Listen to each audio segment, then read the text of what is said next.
إن الحمد لله نحمده ونستعينه ونستغفره ونعوذ بالله من شرور أنفسنا ومن سيئات أعمالنا من يهده الله فلا مضل له ومن يضلل فلا هادي له وأشهد أن لا إله إلا الله وحده لا شريك له وأشهد أن محمدا عبده ورسوله يا أيها الذين آمنوا اتقوا الله حق تقاته ولا تموتن إلا وأنتم مسلمون يا أيها الناس اتقوا ربكم الذي خلقكم من نفس واحدة وخلق منها زوجها وبث منهما رجالا كثيرا ونساء واتقوا الله الذي تساءلون به والأرحام إن الله كان عليكم رقيبا يا أيها الذين آمنوا اتقوا الله وقولوا قولا سديدا يصلح لكم أعمالكم ويغفر لكم ذنوبكم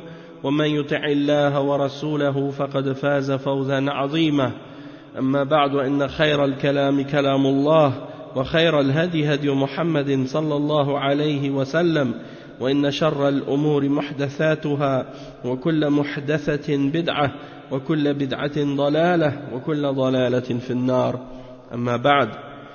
Donc on commence aujourd'hui le cours numéro 21 dans l'explication de la Risala al-Ubudiyya de Cheikh al-Islam ibn Taymiyyah avec le sharh de Cheikh Salih al-Fawzan hafidhahullah ta'ala. Et on est arrivé à une partie du livre où le Cheikh il parle maintenant des conditions de la validité de l'adoration. Les conditions de la validité de l'adoration. Cheikh al-Islam ibn Taymiyyah il dit Shurutu sihhati al-ibada. Donc ça c'est le titre de cette section, de cette partie. Cheikh al-Islam il dit wal-ibadatu wat-ta'atu wal-istiqamatu wa-luzumu as-sirati al-mustaqim wa nahwu dhalik min al-asma' maqsuduha wahid wa laha aslan أحدهما أن لا يعبد إلا الله والثاني أن يعبد بما أمر وشرع لا بغير ذلك من البدع. Donc ça c'est le passage. Il dit le Cheikh al-Islam Ibn Taymiyyah rahimahullah, il dit que l'adoration, l'obéissance, le fait de rester ferme sur la vérité et de rester droit, et le fait de se cramponner au droit chemin, de rester ferme sur le droit chemin, tout ça sont des choses, et l'objectif qui est relié à ça, ou le but derrière tout ça, c'est une chose, et cette chose elle est basée sur deux fondements. Le premier fondement c'est qu'on n'adore personne excepté Allah, et le deuxième fondement c'est que on adore Allah que par ce qu'il a ordonné et légiféré, et non par autre chose qui fait partie des innovations, des bid'a. Et le Cheikh al-Fawzan il explique, il dit هذه كلها أمور مطلوبة. Donc toutes ces choses-là sont des choses exigées, c'est-à-dire l'adoration, l'obéissance, le fait de rester droit, de rester sur le droit chemin, c'est des choses qui sont exigées par Allah subhanahu wa ta'ala et des choses qu'il nous demande. ولكن متى تحصل تحصل إذا اتخذت أسبابها. Quand est-ce que ces choses-là vont valoir quelque chose, ils vont avoir une valeur, ils vont se produire? Quand est-ce que ça va se réaliser? C'est lorsque tu vas avoir pris les causes nécessaires pour que ces choses-là soient faites et qu'elles soient valables. إذ وهي الاستقامة والطاعة وسلوك الصراط المستقيم والعبادة والدين كل منها ينبني على أصلين. Toutes ces choses-là, le fait de rester droit, de rester dans l'obéissance, l'adoration, la religion, le droit chemin et emprunter le droit chemin, tout ça c'est basé sur deux piliers, deux fondements, deux bases. وإن حققت الأصلين تحقق لها أو تحقق لك ما تريد وإن لم تحقق الأصلين لم يتحقق لك شيء والأصلان هما الأول الإخلاص لله عز وجل في القصد والنية فلا يكون في عملك شرك أو توجيه لغير أو توجه أو قصد وتوجه لغير الله عز وجل والثاني المتابعة للرسول صلى الله عليه وسلم فلا يكون في عملك بدعة. Donc le cheikh il dit que toutes ces choses, rester sur le droit chemin, emprunter le chemin droit, rester sur l'obéissance, l'adoration, la religion, c'est basé sur deux fondements, et si tu réalises ces deux fondements-là, alors tu arrives à ce que tu veux. Toutefois, si tu ne les réalises pas, alors tu n'as rien réalisé. Dans ce cas-là, tu n'obtiens rien.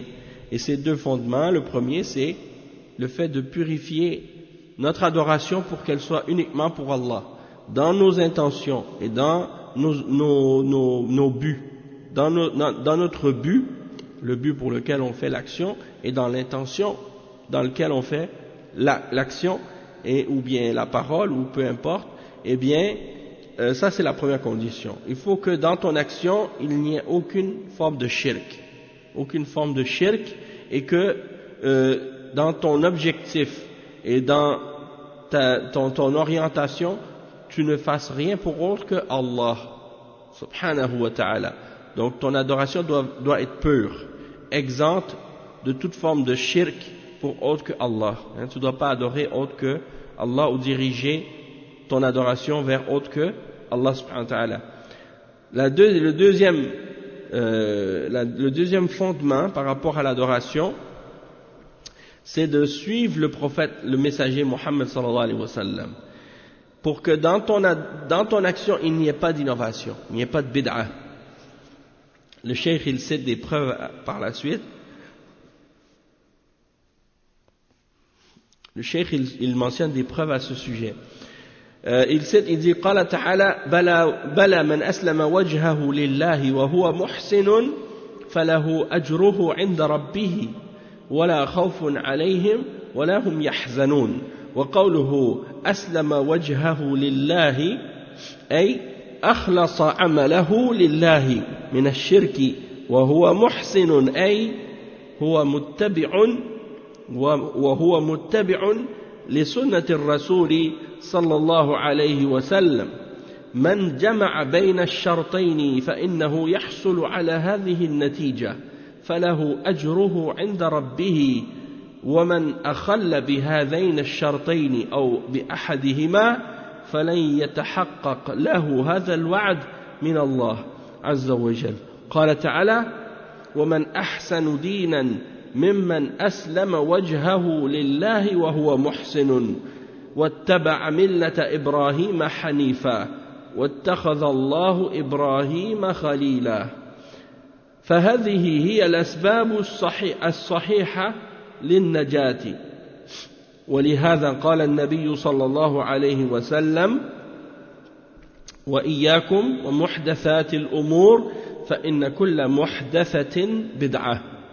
Donc le cheikh il explique que les preuves de ça dans le Coran, Allah subhanahu wa ta'ala il dit dans le verset 112 dans Surat Al-Baqarah, certes, oui, celui qui a soumis son visage à Allah, il a soumis sa face à Allah seul, alors qu'il est muhsin, qu'il est bienfaisant, qu'il fait ses adorations avec excellence et perfection, alors il aura sa récompense auprès de son Seigneur, et il n'aura aucune crainte et il ne sera pas attristé. Ils n'auront aucune crainte et ne seront point attristés. Quand Allah subhanahu wa ta'ala dit aslama wajhahu lillahi, c'est-à-dire il a soumis son visage et sa face à Allah, qu'est-ce que ça veut dire? Ça veut dire qu'il a soumis sa face, son visage, en purifiant son œuvre uniquement pour Allah. Son œuvre et son adoration est pour Allah seul, sans aucune forme de shirk dedans. Aslama wajhahu lillahi. il a soumis son visage uniquement à Allah. Ça veut dire que dans ses actions, il y a rien pour autre que Allah. Tout ce qu'il fait, c'est des actes qui sont purifiés. Il n'y a pas de shirk dedans. Wa huwa muhsinun, et il est muhsin, c'est-à-dire il suit la sunna du messager sallallahu alayhi wa sallam. Donc ici on voit que dans ce verset, Allah subhanahu wa ta'ala a réuni les deux conditions ensemble. Aslama wajhahu lillah, ça c'est le tawhid, c'est l'ikhlas. Et wa huwa muhsin, ça veut dire il est sur la sunna, il fait pas de bid'a, il adore Allah selon l'exemple du prophète sallallahu alayhi wa sallam, sans inventer, sans rajouter des innovations. فإنه يحصل على هذه النتيجة, il aura le résultat qui est mentionné dans le verset pour celui qui a fait ça. فله أجره عند ربه, il aura sa récompense de la part de son Seigneur, auprès de son Seigneur. Tandis que celui qui a manqué à ces deux conditions-là, ou qui a manqué à une de ces deux conditions, alors dans ce cas-là, il n'a pas réalisé la promesse d'Allah. Il n'a pas réalisé, ou bien plutôt la promesse d'Allah ne va pas se réaliser à son sujet. Pourquoi? Parce qu'il a manqué, soit il n'a pas fait les deux conditions, ou une des deux. C'est-à-dire, soit qu'il a fait du shirk, ou soit il a fait une bid'a. Et dans les deux cas, soit qu'il a fait les deux ensemble, il a fait son adoration, il y a du shirk dedans, et en plus c'est une bid'a, ça c'est le pire. Ou bien, son adoration, il n'y a pas de shirk dedans, mais c'est une bid'a, dans ce cas-là c'est pas accepté. Ou bien, dans son adoration, il n'y a pas de shirk, dans son adoration il y a du shirk, et c'est selon la sunna, dans ce cas-là c'est pas accepté non plus. D'accord? Il faut vraiment que ce soit les deux conditions réunies. C'est-à-dire que ton adoration, elle est faite avec ikhlas, elle est faite avec pureté, uniquement pour Allah seul. Donc, tu es sur le tawhid, Allah il accepte, à condition que ton action soit également en accord avec la sunna, et qu'il n'y ait pas de bid'a dedans. Si ton action, elle est faite avec ikhlas, et elle est en accord avec la sunna, ton action elle est acceptée. Si ton action, il manque une des deux, elle est faite avec ikhlas, mais pas selon la sunna, elle est rejetée. Si elle est faite sans ikhlas, mais qu'elle est en accord avec la sunna, eh bien elle est rejetée aussi. Il faut que les deux soient réunis ensemble pour que l'action soit valable. Et le cheikh il dit, ensuite il mentionne un autre exemple d'un verset qui réunit les deux conditions aussi, le verset 125 dans Surat An-Nisa, dans lequel Allah subhanahu wa ta'ala dit, et qui est meilleur en religion, qui est meilleur en religion, ou du point de vue de la religion, que celui qui a soumis son visage à Allah seul, alors qu'il est muhsin, il fait les actes avec ihsan, il fait les actes avec perfectionnement, avec bienfaisance, et qui suit l'exemple, qui suit la religion d'Abraham en s'écartant du shirk et en penchant vers le tawhid et en restant vers le tawhid, en étant hanif, parce que le hanif c'est celui qui est incliné vers le tawhid et qui s'écarte du shirk. C'est ça la religion d'Abraham. Et il dit وَاتَّخَذَ اللَّهُ إِبْرَاهِيمَ خَلِيلًا, et Allah a pris Abraham comme ami rapproché.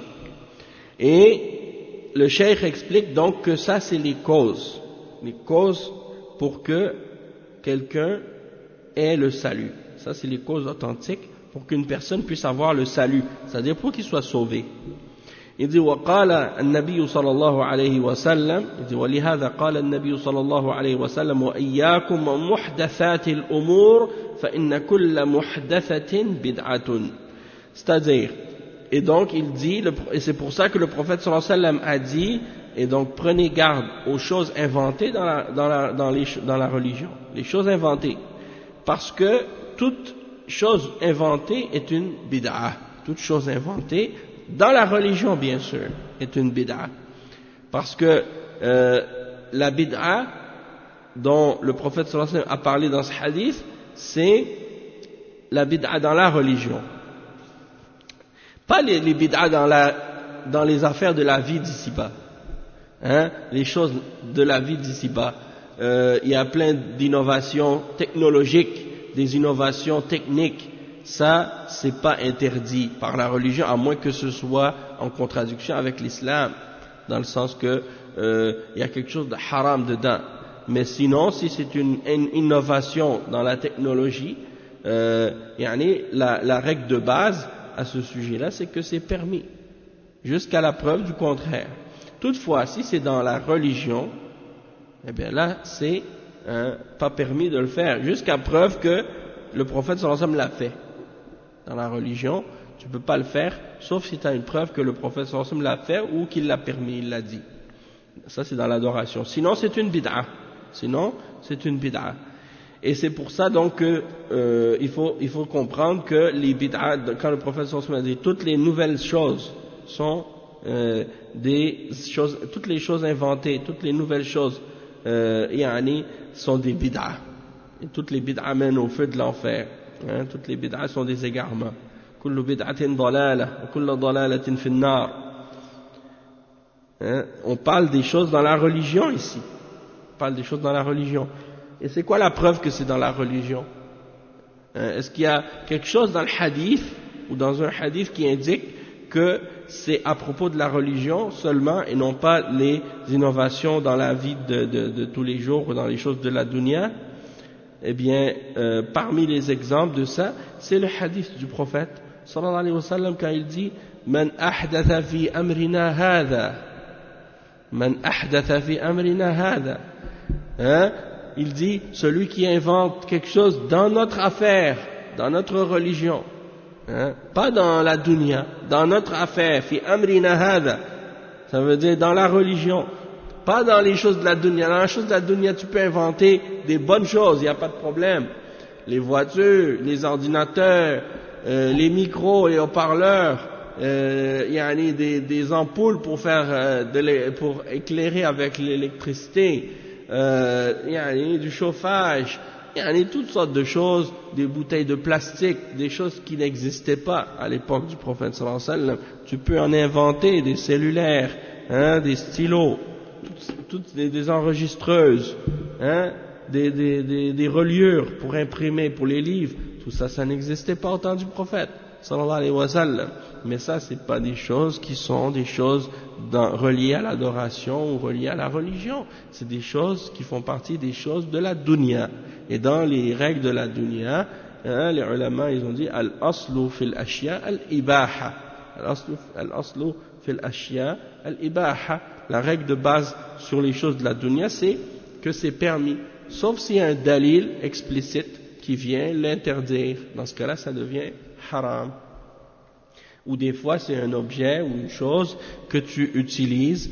Si tu l'utilises pour le bien, alors dans ce cas-là, c'est halal. Si tu l'utilises pour le mal, dans ce cas-là, c'est haram. C'est comme par exemple ce stylo.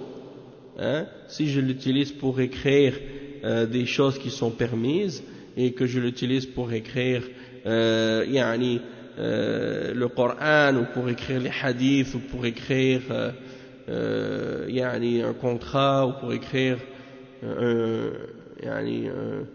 sais pas moi, n'importe quoi de bien, alors dans ce cas-là, oui, c'est permis. Si je l'utilise pour écrire du faux, du mensonge, du kufr, du shirk, des péchés ou des choses mauvaises, ça devient haram dans ce cas-là. Parce que qu'est-ce que je fais avec par rapport à ce que je fais avec? C'est la même chose pour les autres. Si j'utilise ce micro pour faire un dars, pour parler d'Allah, parler de la religion, ça c'est halal. Mais si je l'utilise pour commencer à chanter, pour faire de la musique, ça devient haram. C'est pas le micro en lui-même qui est haram. D'accord? Donc, ça c'est pour les innovations. C'est les innovations dans la dunya. Les ulama disent ça c'est une bid'a lughawiya. C'est une bid'a dans la langue, sur le plan linguistique, mais pas dans la réalité religieuse. Parce que ces choses-là n'ont rien à voir avec la religion. hein, n'ont rien à voir avec la religion. Ça, c'est des choses qui ont rapport avec la vie d'ici-bas. Et le prophète sallallahu alayhi wa sallam, il a dit Antum adra bi umur dunyakum. Vous connaissez mieux les affaires de votre dunya. Hein, quand il a vu des gens qui faisaient la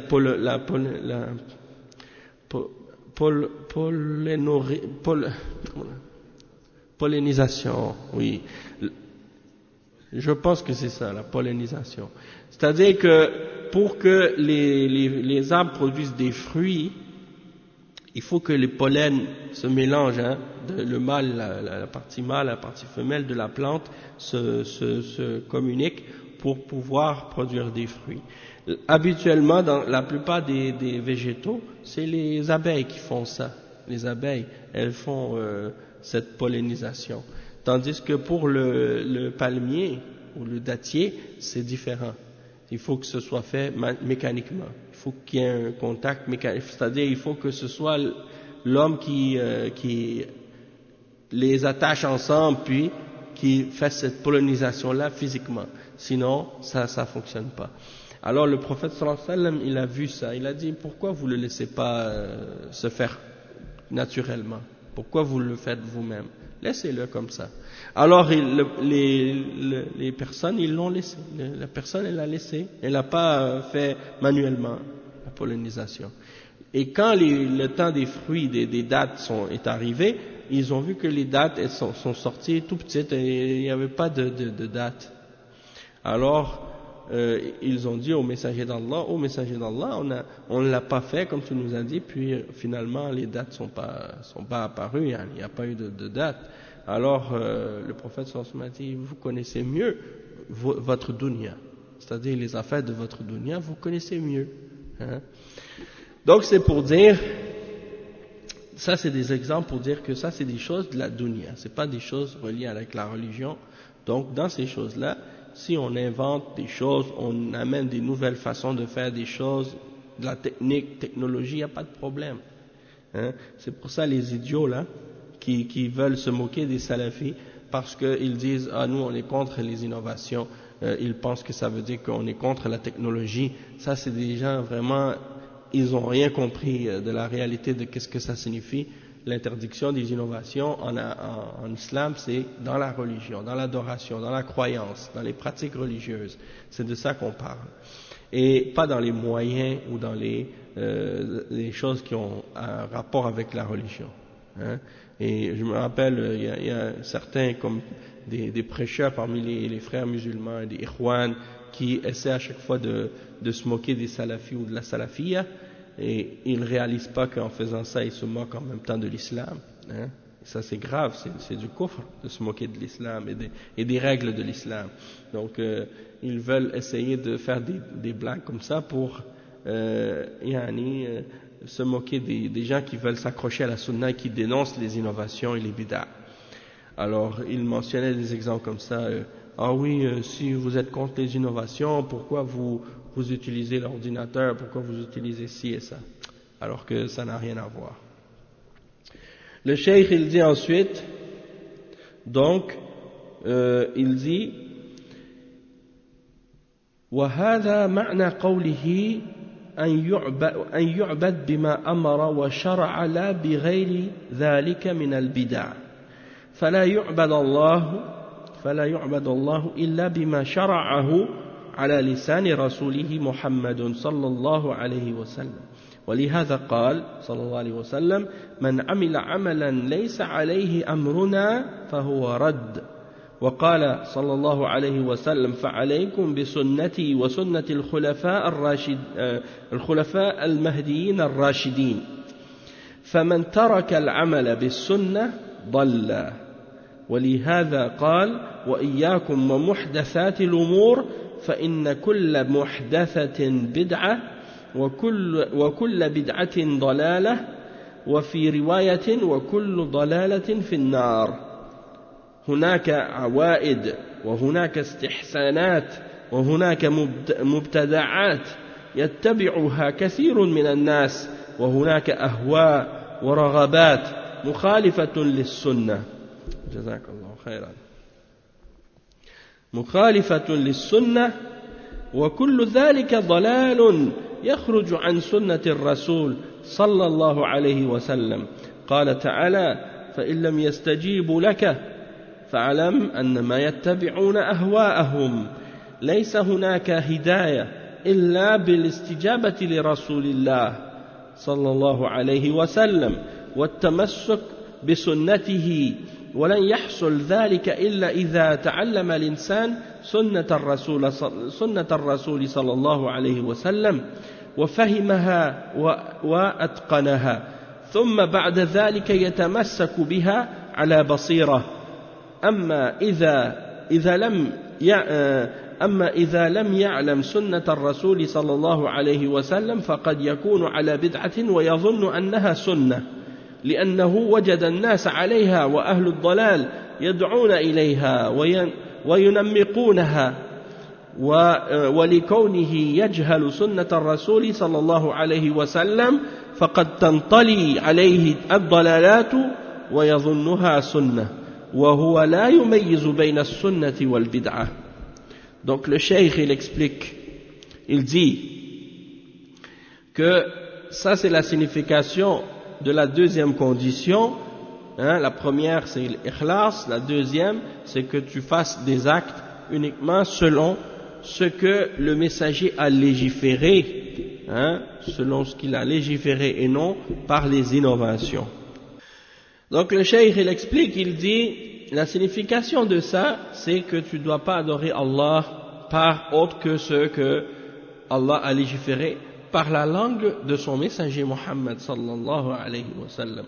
Et c'est pour cette raison que le prophète sallallahu alayhi wa sallam a dit dans le hadith tel qu'il est rapporté par Al-Bukhari que celui qui fait une action qui n'est pas de notre affaire, c'est-à-dire qui ne fait pas partie de notre religion, eh bien ce sera rejeté.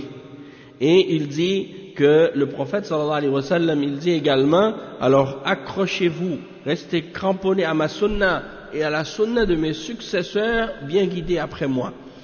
Donc d'abandonner, celui qui abandonne la pratique selon la sunna, il abandonne le fait d'appliquer la sunna et d'agir selon la sunna, alors il s'est égaré.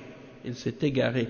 Et c'est pourquoi, parce que le prophète sallallahu alayhi wa sallam il dit dans le hadith, comme il l'a dit, prenez garde aux choses inventées dans la religion, car toute chose inventée dans la religion est une bid'a, et toute bid'a est égarement, dalala. Et dans une autre narration, il ajoute en disant, et tout égarement est dans le feu et dans l'enfer. Donc la bid'a, elle est égarement et elle mène à l'enfer.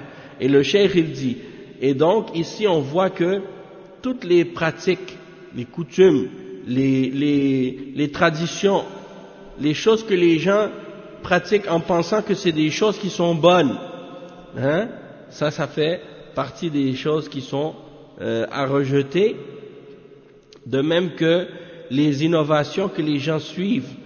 Beaucoup de gens suivent des innovations, des choses inventées, innovées dans la religion.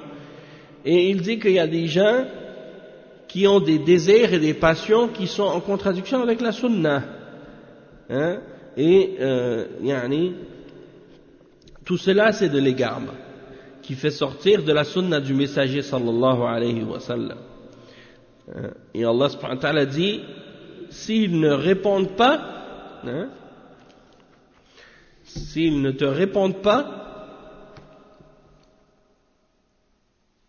ici c'est dans le verset 50, dans Surat Al-Qasas, Allah subhanahu wa ta'ala dit, et s'ils ne te répondent pas, alors sache qu'ils ne font que suivre leur passion.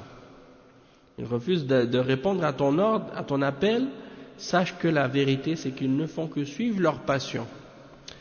Et donc il dit qu'il n'y a pas de guidance excepté dans le fait de répondre à l'appel du messager sallallahu alayhi wa sallam et dans le fait de s'accrocher à sa sunna. Et ça tu ne peux pas l'obtenir et tu ne peux pas y arriver excepté lorsque tu as appris la sunna du messager sallallahu alayhi wa sallam, tu l'as étudiée et tu l'as comprise et tu l'as maîtrisée comme il faut. Puis ensuite tu t'y accroches avec compréhension et connaissance. Toutefois, la personne qui ne connaît pas la sunna du messager, sallallahu alayhi wa sallam, eh bien, c'est bien possible que cette personne, elle soit en train de faire une innovation alors qu'elle pense qu'elle est sur la sunna. Parce qu'elle est ignorante. Hein? Et il dit parce que on a trouvé des gens, la personne, elle a trouvé des gens qui pratiquent ces innovations-là, parmi les gens de l'égarement, qui appellent les gens à faire cette innovation et qui essaient de l'embellir pour les autres, mais à cause de son ignorance de la sunna du messager, sallallahu alayhi wa sallam, eh bien, c'est possible qu'elle se fasse tromper par ces égarements-là et qu'elle pense que ce soit, s'imagine que ce soit des choses qui font partie de la sunna et elle n'arrive pas à distinguer entre la sunna et la bid'a à cause de leur ignorance. Et ça, c'est le résultat c'est ça qui arrive quand les gens sont ignorants. La religion de l'islam, elle est basée sur le Coran et sur la sunna, le hadith du prophète sallallahu alayhi wa sallam. Maintenant, si un musulman, il n'a jamais lu le Coran, il n'a jamais lu des hadiths du prophète sallallahu alayhi wa sallam, comment il va être capable de savoir c'est quoi l'islam? Alors ça veut dire que lui, qu'est-ce qu'il va faire pour savoir qu'est-ce que c'est l'islam? C'est d'écouter qu'est-ce que les autres disent. Donc, s'il tombe sur quelqu'un qui est sur la sunna, parmi les ulama, alhamdulillah, ça c'est une ni'ma, c'est une grâce. Mais, qu'est-ce qui arrive s'il tombe sur quelqu'un qui est dans l'égarement et qui est sur la bid'a et sur ça veut dire qu'il sera automatiquement sur la bid'a lui aussi, parce qu'il n'a pas d'ilm.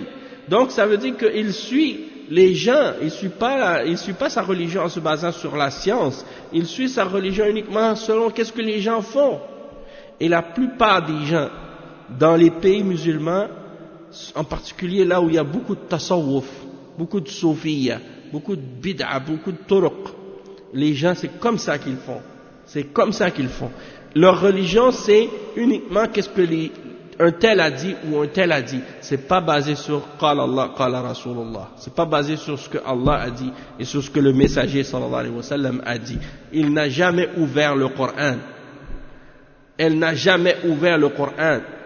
Il n'a jamais ouvert un hadith, un livre de hadith authentique. Al-Bukhari, Muslim, ils connaissent pas. Al-Bukhari, Muslim, ils n'ont jamais même vu la couverture. Encore moins l'ouvrir pour le lire. Donc, comment tu espères que cette personne ou ces gens-là vont être capables de connaître leur religion s'ils ne connaissent pas les ulama en plus? Il y en a des gens comme ça. Ils connaissent pas le Coran, ils connaissent pas la sunna, et ils connaissent pas les ulama de la sunna non plus. Alors ils connaissent quoi? Ils connaissent rien. C'est ça le résultat.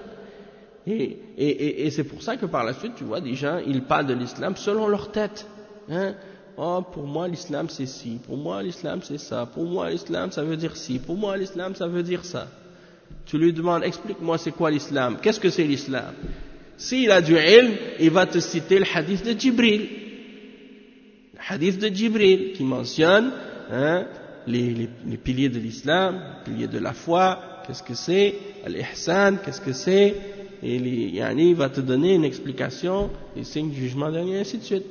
Parce qu'il connaît, il a un petit peu d'ilm, même s'il n'est pas un savant, mais il a des petites bases. Il a étudié à l'usul al-thalatha, il connaît quelques hadiths, quelques versets, on ne parle pas ici de mémoriser le Coran, on ne parle pas de mémoriser Sahih al-Bukhari, Sahih Muslim au complet. Ça c'est un niveau un peu plus élevé. On parle uniquement d'avoir au moins des petites bases dans notre connaissance de la religion. Il y en a qui connaissent même pas ça. Subhanallah. Donc, il faut du ilm. Pour connaître la religion, il faut du ilm. Vendredi passé, j'ai fait la khutbah sur la salafiyya. J'ai expliqué les principes qu'il faut suivre la compréhension des salafs pour être sauvé, pour être dans le groupe sauvé. Et après la salat, il y a un frère qui disait: oh, mais comment on fait pour savoir qu'on est sur la vérité et sur le bon groupe et dans le groupe sauvé? Et comment on fait? Il y a tellement de gens qui prétendent ci, qui prétendent ça et tout et tout. Et tu vois des gens qui posent des questions comme ça veut dire vraiment, c'est des fois des frères ou des sœurs qui sont confus dans la religion. Parce que ils ne connaissent pas la différence, ils n'ont pas fait des efforts pour apprendre. C'est pour ça qu'il faut vraiment faire des efforts pour apprendre. Ça, c'est la priorité. Dans ta religion, tu dois l'apprendre, ta religion. C'est pas quelque chose de secondaire, tu mets au deuxième plan dans ta vie. Ah, ma religion, je vais l'apprendre après, j'ai le temps. Je vais finir mon diplôme, je vais finir mes études, je vais avoir mon doctorat. Après, quand je vais avoir mon doctorat, là, je vais commencer à apprendre un petit peu l'islam, qu'est-ce que c'est. Allah al-Musta'an. Pour avoir le doctorat, ça prend combien d'années? Peut-être jusqu'à 25 ans, 30 ans même, tu vas pas finir ton doctorat. Puis pendant tout ce temps-là, tu vas rester jahil? Non, commence par apprendre ta religion en premier. C'est ça que même les ulama, j'écoutais, je me rappelle, Cheikh Mouqbil, il parlait de ça. Il dit, en principe, comment ça devrait être dans l'éducation selon l'islam? Ça devrait être que la personne, l'enfant, quand elle commence, elle apprend à lire, à écrire, elle apprend le Coran, mémorise le Coran, elle apprend l'arabe, comment lire et écrire. Puis, une fois qu'elle a commencé à apprendre les bases de sa religion, qu'elle a appris des principes, le tawhid et tout, là, elle va étudier les choses de la dunya, si elle veut étudier les choses de la dunya. Mais pas avant d'avoir étudié sa religion. La religion, c'est la priorité. Donc c'est comme ça que ça devrait être. En principe, tout le monde devrait commencer par les études religieuses en premier, jusqu'à ce que la personne ait une connaissance des fondements et des bases de sa religion bien comme il faut, puis après, là, elle peut, si elle décide de poursuivre les études islamiques, elle peut, ou bien si elle décide de partir dans des études de la dunya, des choses de la vie, soit dans les sciences, ou dans les sciences naturelles, ou les sciences humaines, oui, là, elle peut continuer, et faire un métier dans les choses qui l'intéressent. Mais malgré, dans les deux cas, elle aura une base dans sa religion. Elle ne va pas être complètement ignorante. Mais là, aujourd'hui, qu'est-ce qui se passe? Des gens, ils graduent, ils ont des diplômes dans différentes sciences, dans différents domaines de la vie, mais au sujet de la religion, ils sont ignorants complètement. Et le plus grave de ça, c'est même dans l'aqida. Ils connaissent rien dans l'aqida du tout. D'accord? Et en particulier ceux qui sont dans les pays musulmans, parfois il y a ça. Il y a les études arabes, dans certains pays musulmans, il y a les études arabes. Après, il y a les études françaises. Ça, c'est la première division.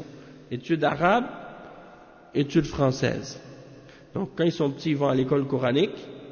Quand ils ont fini l'école coranique, après, ils vont à l'école, soit ils vont à l'école arabe, soit ils vont à l'école française.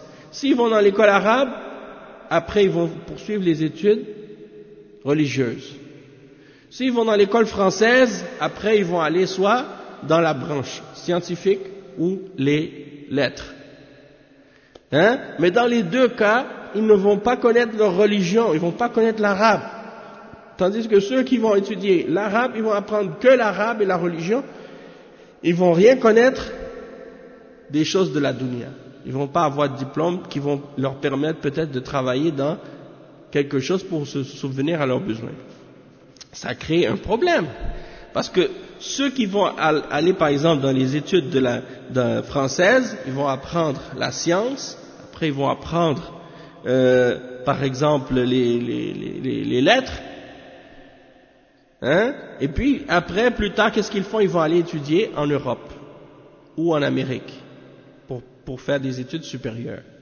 Ceux qui vont dans les études religieuses arabes, eux, ils vont où? Ils vont aller soit en Arabie Saoudite, dans les universités islamiques pour faire des études supérieures, ou bien en Égypte, selon la tendance ou quoi. Puis après, ils reviennent dans leur pays. Et là, tu vois que ceux qui reviennent pour travailler, par exemple, qui ont fait des études françaises, eux, ils prennent les postes les plus importants dans la société. C'est eux qui dirigent, c'est eux qui prennent les décisions, c'est eux qui vont avoir les plus gros salaires aussi. Hein? Sauf que le problème là-dedans, c'est qu'ils connaissent pas l'islam. Ils connaissent pas l'islam. Et ceux qui connaissent l'islam, eh bien, ils reviennent, ils trouvent pas de travail, ils peuvent rien faire, ils sont souvent, des fois, en train de faire des choses qui n'ont aucun rapport avec qu'est-ce qu'ils ont étudié. Parce que, en étant quelqu'un qui a un diplôme en études islamiques, à part d'être imam ou de travailler dans une école islamique, s'il y a une école islamique, il n'y a pas grand-chose à part ça que tu peux faire. Mais si tu n'as pas cette possibilité-là, alors tu es mal pris. Alors tu trouves que beaucoup de gens, ils sont là-bas, ils ont des diplômes en études islamiques et ils font rien avec. Ils n'enseignent pas, ils font pas de da'wah, ils font pas d'ilm, ils font pas de rien, malheureusement. Il y a des pays africains, subhanallah, je sais parce qu'à la Jamia Islamiyya à Médine, chaque année il y a des milliers d'étudiants des pays africains qui sortent avec des diplômes. Comme ça. Donc, quand tu calcules le nombre d'années depuis que l'université islamique est ouverte et le nombre d'élèves qui ont sorti de ces universités-là avec un diplôme dans leurs mains jusqu'à maintenant, et non seulement, je ne parle pas seulement d'une licence, il y en a qui sont sortis avec des maîtrises, d'autres avec des doctorats. Et puis, pourtant, quand tu retournes, tu vois, tu dis, subhanallah, comment ça se fait que il n'y a pas plus de da'wah que ça. C'est surprenant. Mais pourtant, c'est la réalité. Donc, il faut qu'il y ait quelque chose qui change dans ces situations-là. Il faut qu'on repense la façon dont l'enseignement et l'éducation est faite dans les pays musulmans. Pas seulement en Afrique de l'Ouest, mais aussi en Afrique du Nord et partout dans les pays musulmans. Parce que la façon dont ça fonctionne actuellement, ça ne fonctionne pas du tout. C'est pas correct. C'est pas ça l'éducation selon le principe islamique. Ça c'est clair.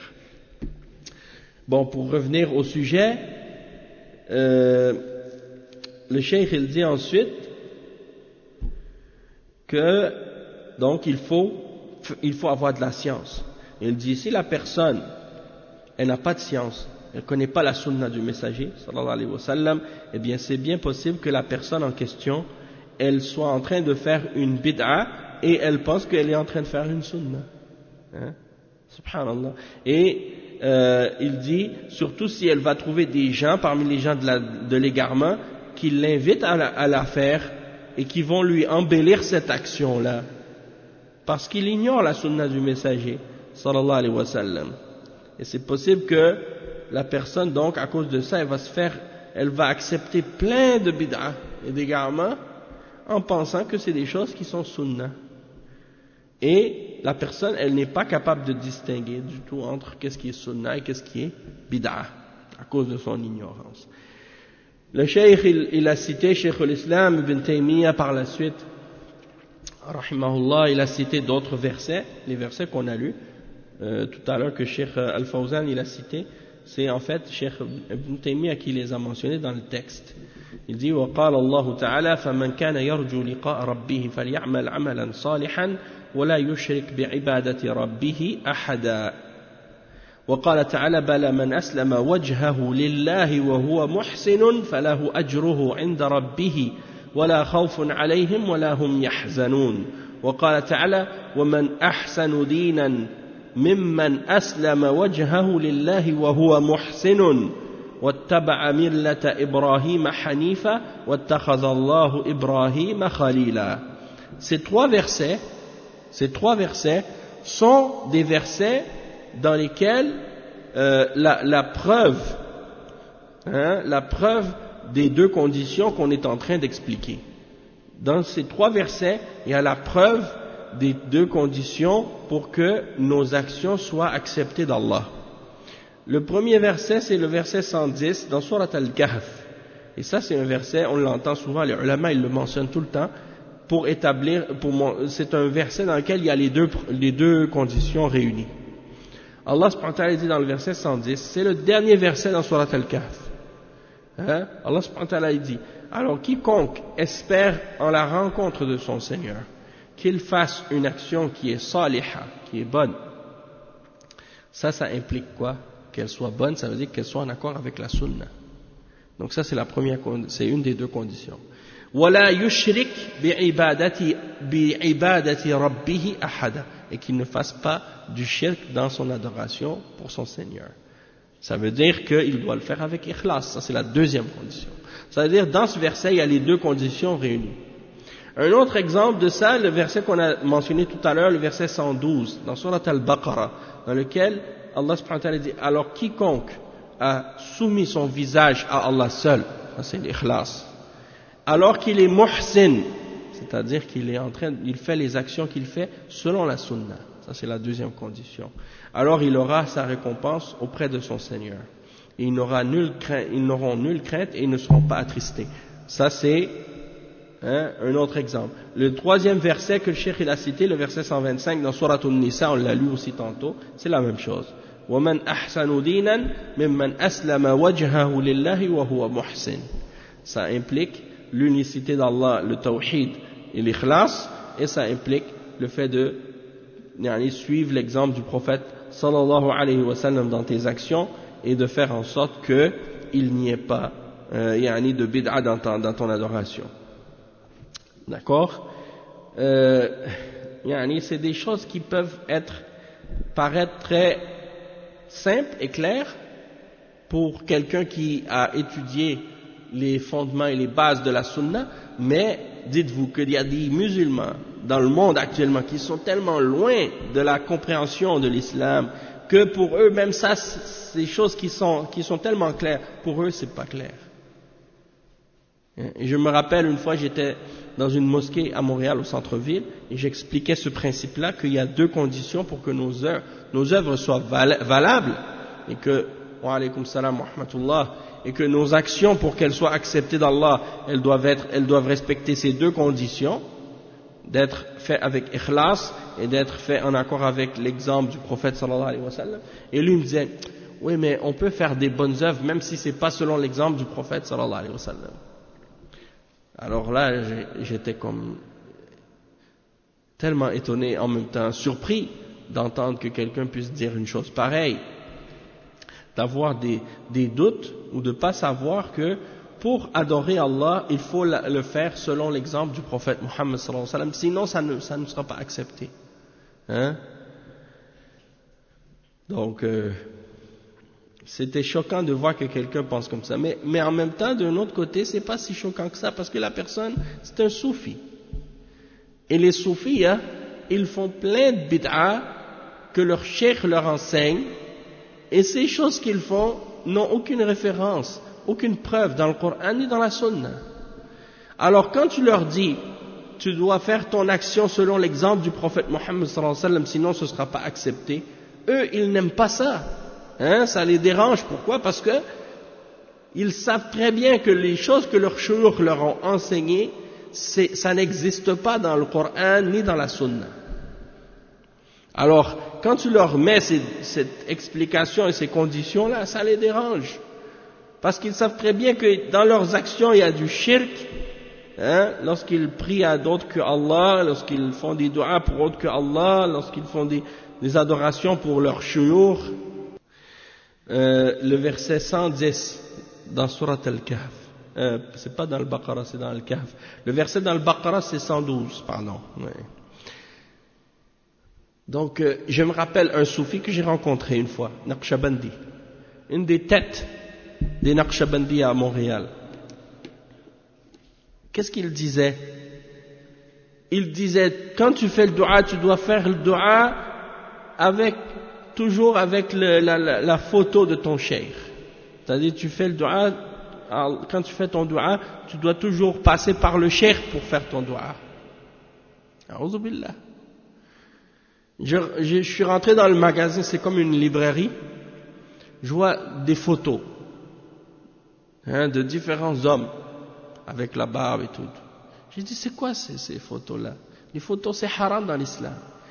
Il commence à essayer de se moquer. Moi, j'étais nouveau encore à ce moment-là. Je m'étais converti récemment. Et il me dit, non, ça c'est les photos des grands chouyours. Et là, c'était la fermeture du magasin. Bon. Il m'a dit, si tu veux, je t'amène jusqu'au métro. J'ai dit, ok. Je rentre dans sa voiture, il y a une photo de son cheikh sur le tableau de bord. J'ai dit, mais qu'est-ce que tu fais avec une photo la même photo qui était à l'intérieur, il l'a même dans sa voiture. Il dit, parce que je veux toujours rester en connexion avec mon cheikh. Pourquoi? Parce que eux, quand ils font les dhikr, quand ils font le dua par son cheikh pour aller à Allah avant. Ils passent par le cheikh avant de passer à Allah. Parce qu'il dit non, je ne peux pas passer directement à Allah. Il faut que je passe par le cheikh, après je vais à Allah. Ça, c'est des exemples de shirk. A'udhu billah. Est-ce que le prophète sallallahu alayhi wa sallam nous a enseigné ça? De passer par quelqu'un pour aller à Allah? D'adorer quelqu'un avant d'adorer Allah? Ça, c'est comme les chrétiens. Ça, c'est les chrétiens. Ils prient à Jésus, ils prient à Marie, ils prient à des saints, ils prient le prêtre. C'est exactement ça. Tout ce qu'on a dit tout à l'heure, la même chose. Même la religion chez les chrétiens, c'est basé sur qu'est-ce que le prêtre il dit. Tu vas jamais voir un chrétien, en particulier un catholique, mais même les protestants, tu trouves ça, tu vas jamais trouver un qui va dire à son prêtre, non, donne-moi la preuve. Qu'est-ce que tu as dit là, donne-moi la preuve. Ou bien de dire, par exemple, remettre en question qu'est-ce que le prêtre dit à propos de la religion. Jamais. C'est pour ça que eux, là, avant les prêtres en Europe et en Amérique, partout où il y avait des chrétiens, ils avaient une autorité absolue. Hein? Et le pape, pour eux, la parole du pape, c'est comme si c'était Dieu qui parlait sur terre. Pourquoi? Parce que ces gens-là, personne n'allait remettre en question leurs paroles. Hein? Pour eux, c'était les représentants de Dieu sur terre. Dans l'islam, il n'y a pas ça. Dans l'islam, peu importe le niveau de science de la personne, peu importe, même si c'est le plus grand alim, il peut se tromper. Tu vas pas accepter sa parole, sauf si qu'est-ce qu'il dit, c'est en accord avec le Coran et la Sunna. Si il te dit quelque chose et que c'est en contradiction avec qu'est-ce que Allah a dit dans le Coran, en contradiction avec la Sunna, tu le prends pas. Peu importe, même si c'est le plus grand savant de la terre entière. Parce que notre religion, elle n'est pas basée sur le fait de suivre les gens, de suivre les hommes, de vénérer des hommes, d'élever leurs paroles. Non. C'est basé sur le suivi de la parole d'Allah et la parole du messager Muhammad sallallahu alayhi wa sallam. En dehors de ça, tu prends ce qui est vrai, tu laisses ce qui est faux. L'imam Malik, rahimahullah, il l'a dit combien de fois? Il a dit, toute personne peut avoir tort ou avoir raison, excepté celui qui est dans cette tombe. Il parle du prophète sallallahu alayhi wa sallam. Le prophète sallallahu alayhi wa sallam, tout ce qu'il dit de la religion, tu le prends, sans discuter, sans questionner, parce que quand il parle, c'est une révélation divine. Allah subhanahu wa ta'ala dit, وَمَا يَنْتِقُ عَنِ الْهَوَى إِنْ هُوَ إِلَّا وَحْيٌ يُوحَى. Tout ce que le prophète sallallahu alayhi wa sallam dit, ça vient d'Allah, c'est une révélation. Donc tu dois l'accepter. Si le hadith il est authentique, le hadith il est sahih, tu l'acceptes, tu n'as pas le droit de discuter. Mais la parole de quelqu'un d'autre, parmi les ulama, parmi les imams, il peut avoir raison, il peut avoir tort. Si tu prends sa parole, tu prends un imam, tout ce qu'il dit, tu l'acceptes, tu remets jamais rien en question. Tout ce qu'il dit, c'est pour toi, tu dis ça c'est vrai, je rejette rien de ce qu'il dit, ça veut dire que tu l'as mis à égalité avec le prophète Mohammed sallallahu alayhi wa sallam. Ça veut dire pour toi, tu penses que lui, il est au même niveau que le prophète Mohammed sallallahu alayhi wa sallam. Et ça, c'est pas permis. Personne n'a le droit de mettre une personne au niveau du prophète Mohammed sallallahu alayhi wa sallam, même si c'est un savant ou un imam ou un cheikh ou peu importe. Personne n'a le droit d'égaler le niveau du prophète Mohammed sallallahu alayhi wa sallam au point où tout ce qu'il dit, tu l'acceptes sans discuter, sans questionner. Ça, c'est pas permis dans l'islam. Donc, on va s'arrêter ici pour aujourd'hui, Inch'Allah. Et puis, on va continuer cette explication au prochain cours. Subhanakallahumma bihamdika ashhadu an la ilaha illa anta astaghfiruka wa atubu ilayk wa sallallahu wa sallam ala nabiyyina Muhammad wa ala alihi wa sahbihi ajma'in. Wassalamu alaykum wa rahmatullahi wa barakatuh.